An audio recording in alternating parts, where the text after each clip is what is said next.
contre un pays qui est supposé rigoureux, l'Allemagne. Si vous allez chercher la Cour des comptes d'Allemagne pour venir auditer, elle va faire le même rapport. Parce que nous avons les mêmes référentiels. Notre travail est normé.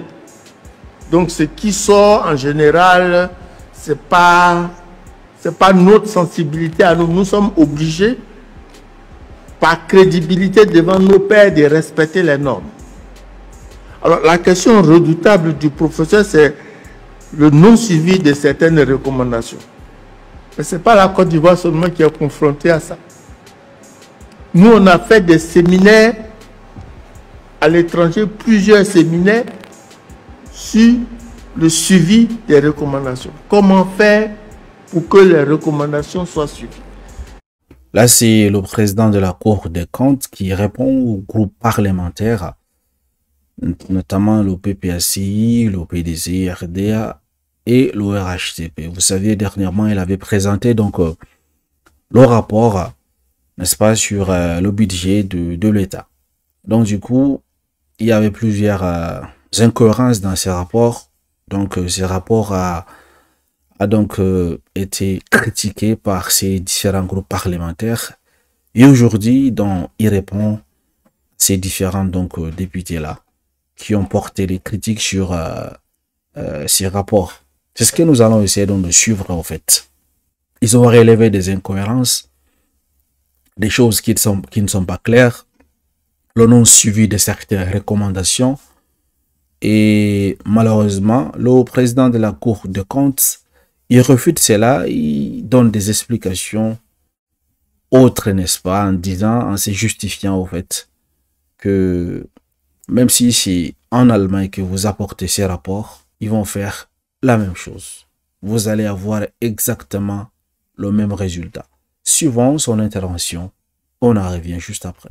Mais je suis content d'être à l'Assemblée parce que nous, on n'a pas de pouvoir sur l'exécutif, mais vous en avez. Non, si on met dans nos rapports qu'on a fait telle recommandation, ce n'est pas suivi. Mais les ministres, là, ça devient vous, ils viennent.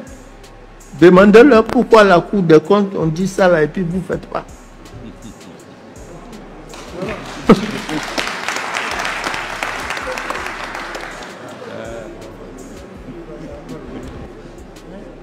Il a demandé aussi pourquoi nous avons donné la déclaration, pourquoi nous avons formulé la déclaration générale de conformité qui est un peu sujet à caution, pourquoi on ne passe pas à la certification. Déjà pour information, aucun pays de l'UEMOA n'est encore passé à la certification. Parce que pour passer à la certification, il y a des prérequis, il y a des préalables. Ce n'est pas simple. Ça suppose par exemple que moi, je puisse rester dans mon bureau et puis l'agent comptable qui est à Diglo, là, je vois ses comptes à partir de ma machine au bureau. Bon, donc, on n'en est pas encore là. Il y a des efforts qui sont en train d'être faits. Le gouvernement a fait beaucoup d'efforts. Mais, bon, nous avons le niveau que nous avons. Hein. Pour le moment, là, dans l'UEMOA, qu'un pays n'est encore passé à la certification. On se parle, on a des réunions, on cherche. Je pense que les bailleurs de fonds aussi regardent la question.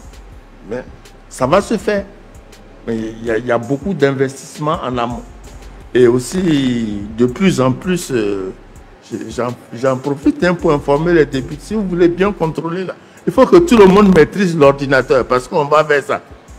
Tout va se faire maintenant à partir normalement de son terminal. On doit pouvoir consulter un certain nombre de choses. Voilà, je crois que ce sont vraiment Bon, ça rejoint un peu quelque part la préoccupation de mon ami Simon. Lui aussi, c'est mon frère.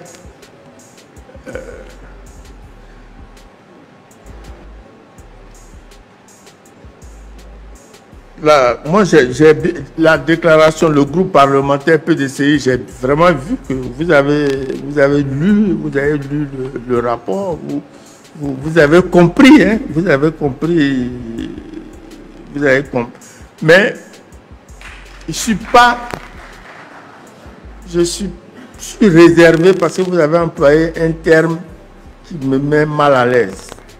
Vous avez parlé de non-sincérité. C'est un peu comme si... Pour retirer ce mot. On ne peut pas parler de non-sincérité des comptes. Parce que la déclaration générale des conformités, là, nous, pour produire ça, on met en relation, et c'est ce que les normes disent, hein, les actes des ordonnateurs qui sont synthétisés par un rapport et qui a dans la loi des règlements des documents annexes. Et puis, on compare ça avec les actes des comptables publics à travers le compte général de l'administration des finances. C'est ça, on regarde. Et puis, quand il y a concordance, ben, comme son nom l'indique, on déclare la déclaration générale de conformité entre les comptes des ordonnateurs et les comptes des comptables publics. Donc, on ne peut pas dire que les comptes ne sont pas sincères. On ne peut pas dire ça. Maintenant, je suis d'accord, hein, parce que parmi les parlementaires, beaucoup ont été des ministres, ont été des ordonnateurs dans son temps. C'est vrai que l'exercice est censé finir le 31 décembre, mais tout le monde sait que le 31 décembre, ce n'est pas fini. Il y a plein de factures. Il y a plein de factures qui sont encore dans la nature. La preuve, vous-même, la loi dit, donne jusqu'au 30 juin au ministre des Finances pour nous envoyer son rapport. C'est parce qu'on sait que le 31 décembre, là, ce n'est pas fini. Donc, s'il vous plaît, j'espère que le séminaire que vous réclamez, la formation que vous réclamez, qu'elle va se faire. Nous, on est disposés, il n'y a pas de problème. Mais le mot sincérité, là, Monsieur le Président, je souhaite... J'interpelle le président du groupe parlementaire de façon solennelle à retirer ce mot. Voilà. Et puis le budget 2023, bon, après tout, hein, il est excédentaire. Il est excédentaire de 38 milliards. Donc,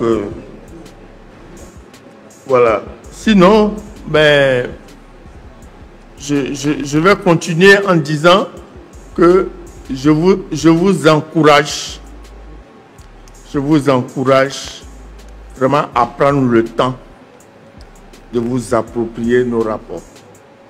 Je voudrais remercier le groupe parlementaire RHDP et qui apparemment aussi s'est bien approprié notre rapport. Je vous encourage, je vous remercie. Je suis touché, mais comme je dis aussi, je pars d'ici content. Parce que je sais que vous ne mettez pas les rapports là dans les tiroirs. Mais je vous encourage à vous approprier plus que ça. Voilà. C'est vous, les ministres là, moi je ne les convoque pas. C'est vous qui sont obligés de venir devant vous pour défendre leur programme. C'est vous qui votez les programmes. Posez-leur la question. Mais pour ça, appropriez-vous notre rapport. Voilà, chers amis, vous venez donc de suivre là Kanvali Diomande qui donc répondait aux différents groupes parlementaires, que ce soit le RHDP, le PDC-RDA et le PPACI, en fait.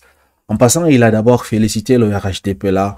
On n'en revient pas, ils disent qu'eux, ils se sont bien appropriés du rapport et il est content. Et il est également content que c'est de savoir que les rapports sont lui et ne sont pas laissés au tiroir, en fait. Bon, s'il est d'accord, s'il est content que les gens ne jettent pas ces rapports dans les tiroirs et que les députés du PDC-RDA viennent dire que ils ont constaté la non-sincérité sur la déclaration générale de conformité. Il dit que ces mots, ces termes lui-même mal à l'aise.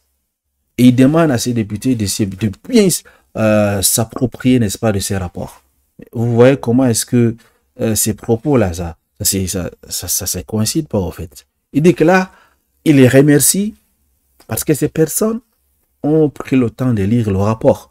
Donc, il est content qu'ils ne le mettent pas au tiroir. Et là, il demande à ses députés, après avoir critiqué son rapport, de bien s'approprier donc de ces rapports. C'est quoi ça? Il prend sa parole pour taper l'autre parole. Et également, pourquoi dire que le terme non-sincérité lui-même mal à l'aise? Pourquoi dire cela? Je pense que si c'est lui qui a donc produit ces rapports, il a étudié les différents comptes, que ce soit des missions, des réceptions, toutes ces choses. L'argent est sorti de tel ministère. Ils ont encaissé tel argent. Toutes ces choses, il a tous ces données. Et que si ces ministères vous produisent un rapport qui ne confond pas avec, n'est-ce pas, les données qu'ils ont, c'est forcément qu'il y aura, n'est-ce pas, la non-sincérité dans ces choses. S'il vient présenter des faux rapports, sans toutefois chercher les données, en fait, réelles que ces ministères les donnent, en fait.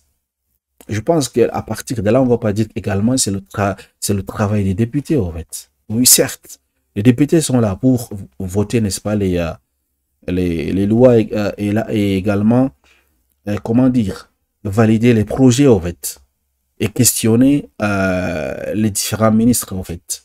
On est d'accord.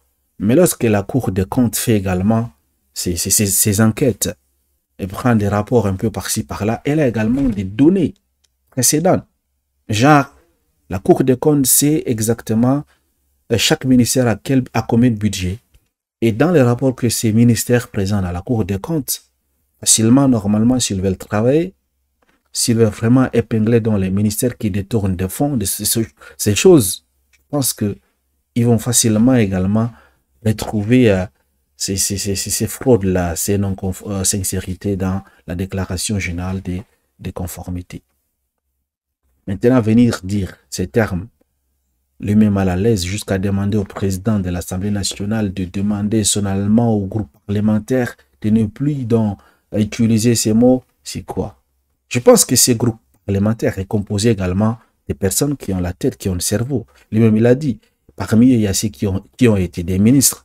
Donc, s'ils disent, il y a la non-sincérité dans le rapport qu'il a produit, je pense qu'ils ont pris le temps de bien étudier le dossier, en fait. Et ils ont vu, il y a des trucs qui ne vont pas. Il y a de l'argent qui a disparu comme ça, sans trace. Voilà pourquoi il dit ça.